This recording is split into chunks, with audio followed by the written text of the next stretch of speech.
Hey, Darren Mangum here, securities lawyer with the law firm of Mangum and Associates. Thanks for watching my YouTube channel. Wanted to hop on today, talk about the kind of historic collaboration between both the SEC and the CFTC, the U.S. Securities and Exchange Commission, and the Commodities Futures and Trading Commission. Those two agencies have very rarely gotten together. They do see themselves as competitors of sorts over their histories. There have been a lot of cross overlaps where there's a lot of regulations where it both applies, especially when it applies to derivatives and different kinds of hybrid securities where is it really, is it a security or is it a commodity, future contracts, those kind of things that really should be, I mean, if you ask my opinion, the agencies should be merged together, right?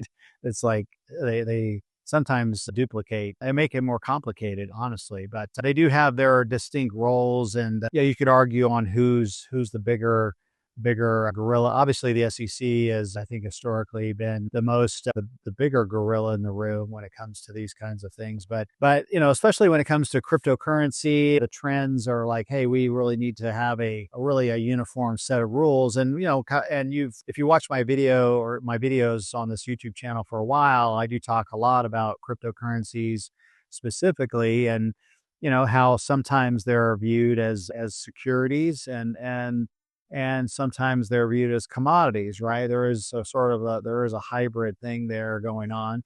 And then also when it comes to other investment funds that are trading in, for example, I have a lot of clients that do a lot of Forex, and they do a lot of futures trading, right? And so as a private fund, and so the issue there is like, how are they structured and do they qualify for both exemptions under the Securities Act, under the SEC?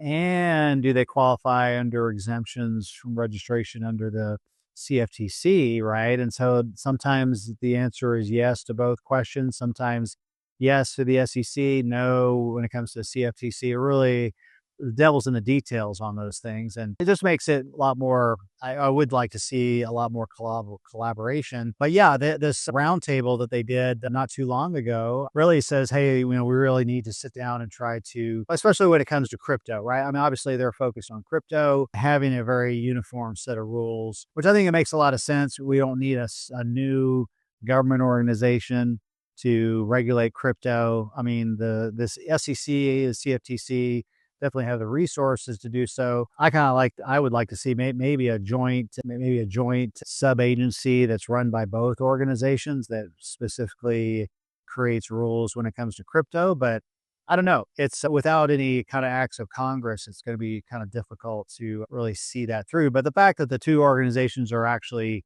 collaborating, talking, which is a positive thing, because like I said, in years past, they just like, hey, you do your, stay in your lane. Don't get in my sandbox. There's a little bit of a, territorial jealousy between the two agencies. And you see that obviously with a lot of federal government agencies. But anyway, it's certainly a good sign. They did kick around the idea of like a merger, like I said earlier, because there's speculation, hey, maybe the fact that they're talking, right, maybe they can merge the two agencies together or do away with one and have one agency. But Commissioner Atkins shot that down.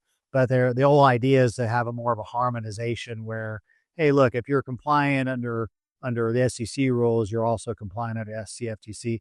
That is really relatively doable for sure through even just rulemaking, without any sort of action on behalf of Congress. So yeah, we shall see, right? Maybe it's just a meeting to, kind of kick it around, but nothing will come of it. I don't know.